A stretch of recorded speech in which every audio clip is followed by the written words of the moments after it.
Il y a quand même des zones de non-droit, enfin, ou plus exactement des zones où le droit ne s'exerce plus dans notre territoire, dans nos territoires, où il n'y a plus de pharmacie, où il n'y a plus non plus de médecins, où la police, la gendarmerie ne peut pas aller sauf à se faire caillasser, où les pompiers n'osent pas aller, il faut quand même le dire.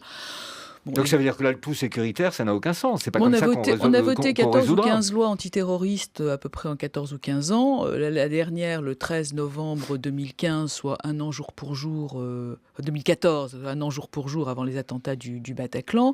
Donc il faut bien croire que ça fonctionne pas. La dernière loi est juste un an jour pour jour avant le Bataclan. Et on en a encore une autre qui arrive dans 48 heures au Sénat. Voilà. Donc ce que ça nous dit, c'est qu'on a quand même une société d'abord fragile et pour lequel le politique doit être quand même extrêmement modeste parce que les faux cueils à cas, moi, j'y crois pas beaucoup. Hein. Et on parle de radicalisation ou déradicalisation. Moi, je préfère à ça une espèce de couverture, une globale expression qui est plutôt la rupture du lien citoyen.